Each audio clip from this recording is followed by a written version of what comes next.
जब भी टीपू सुल्तान को लेकर एक राजनीतिक बहस होती है तो ये विवाद बढ़ता ही चला जाता है। खासकर कर्नाटक, महाराष्ट्र और केंद्र की भी राजनीति में भी हमने देखा है। तो देखिए विवाद क्या है, जल्दी से इसको समझते हैं। एक तरफ तो समर्थन में दावे हैं और दूसरी तरफ जो है विरोध में दावे हैं। समर्थन में जो दावे हैं उसको पहले देखते हैं, देशभक्त बताया जाता है। वहीं दूसरी तरफ विरोध में यह कहा जाता है कि असहिष्णु और निरंकुश शासक टीपू सुल्तान। और दूसरी तरफ समर्थन में यह कहा जाता है कि अंग्रेजों के खिलाफ लड़ाई लड़ी टीपू सुल्तान ने, दूसरे धर्मों के धार्मिक स्थान तोड़वाए, ये विरोध में कहा जाता है। अब निजेश जी भी यही आर्गुमेंट दे रहे थे। समर्थन में कहा जा रहा है कि मंदिर और मस्जिद बनवाए भी टीपू सुल्तान ने, जबकि विरोध में यह आर्गुमेंट रहता है कि जबरदस्ती धर्म परिवर्तन कराया टिप्पू सुल्तान ने। समर्थन में कहा गया कि मैसूर में सिक्के की शुरुआत टिप्पू सुल्तान की तरफ से की गई, तो विरोध में यह कहा गया जाता है कि कई लोगों को फांसी पे लटकाया गया, आदेश जारी किया गया टिप्पू सुल्तान की तरफ से। महिलाओं के खिलाफ कुप्रथा को बंद कराने का श्रेय टिप्पू सुल्तान को दिया जाता है एक पक्ष की तरफ से, तो दूसरी तरफ कहा जाता है कि कालीकट में भारी तबाही मचाई गई टिप्पू सुल्तान के द्वारा। अब निजेश जी यही सवाल मेरा आपसे है, ये दो पक्ष में बार बार कह रहा हूं, दो तरह के तर्क हैं, एक हिस्टोरिकल कैरेक्टर और उसके दो अलग अलग तर्क हैं। आप क्या कहना चाहते हैं कि एक जो विरोध में बात कही जा रही है उसी के आधार पर टिप्पू सुल्तान का जो दूसरे तर्क हैं उन सबको खारिज कर दिया जाए? आप एक बात बताइए रवि जी कि जिसने आपने बताया, और ये सब ऐतिहासिक तथ्य हैं, ये सिर्फ माइथोलॉजी नहीं, 250 साल पहले 300 साल पहले की सारी कहानी है ये, जिसके सारे पत्र खत उसके डिटेल्स उपलब्ध हैं। अभी प्रकाश जी ने बताया कि फला गांव में दिवाली 250 साल से नहीं मनाई जाती, ये भी तथ्य है। इन तथ्यों के पश्चात जिसने इतने लोगों का नरसंहार किया हो, वो व्यक्ति जिस समुदाय का, जिस संप्रदाय का, जिस पार्टी का, जिस राजनीतिक दल का आदर्श हो सकता है, उसके भारत के संविधान में उस पार्टी और दल को क्या कहा जाना चाहिए, ये आप मुझे बताइए, पहली बात। दूसरी बात कहा कि वो देशभक्त था।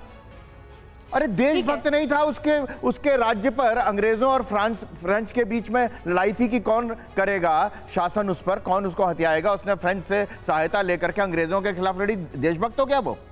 ऐसा व्यक्ति देशभक्त हो सकता? जान लेते हैं, दानिश कुरैशी से जान लेते हैं। अपनी गद्दी बचाने के लिए उसने लड़ाई लड़ी, उसको देशभक्त क्या देंगे आप?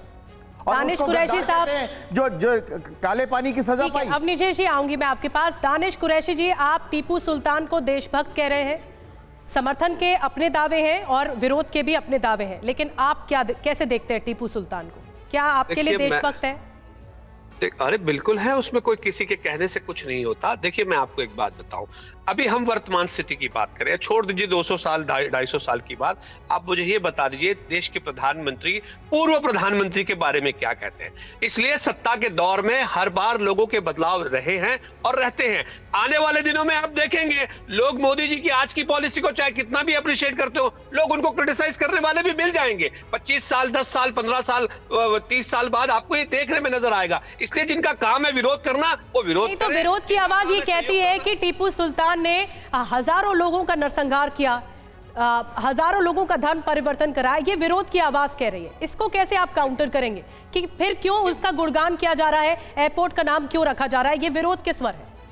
देखिए महिलाओं के ऊपर जिस तरीके के अत्याचार किए गए उनके दौर में, जिस तरह से उन्होंने उस पर कवर किया, जिस कुप्रथा को उन्होंने खत्म किया, और जो अवस्थी साहब जो कह रहे हैं जंग आजादी की लड़ाई में, चलिए टीपू सुल्तान ने किसी का फ्रेंच का सहयोग लिया या किसी का विरोध किया, लेकिन मुझे ये बताइए कि वो जो आप जिनके पक्षधर हैं वो तो तनख्वाह पा रहे थे, उस पे क्या कहना है आपका?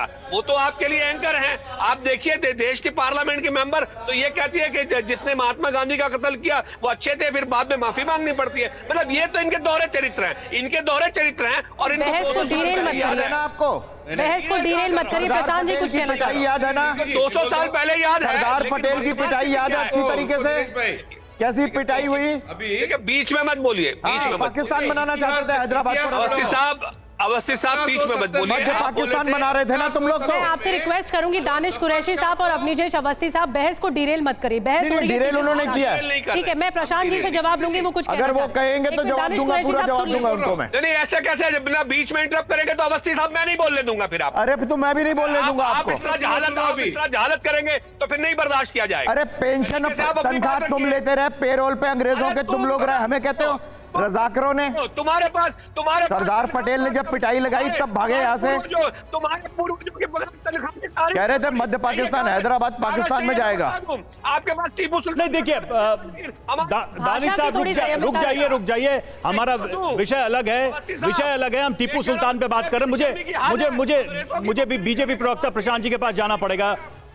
कुछ कह रहे हैं, रिएक्ट कर रहे हैं। प्रशांत जी बोलिए। दो मामला इधर, दो मामला है। पहला 1770 में टिप्पू सुल्तान ने जफर शाह को एक लेटर लिखा था, क्या करके, इधर जो कर्नाटक में कन्नड़ा भाषा चल रही है उसको हटा के मैं पर्शियन लेके आता हूं, फिर मैं इतना लोगों को धर्म परिवर्तन कर चुका हूं इधर करके लेटर लिखा है। वो तो इतिहास में है, अभी भी टिप्पू सुल्तान लाइब्रेरी जो भी है, म्यूजियम है, उसमें जाके देखो, वो चिट्ठी सब मिल जाएगा।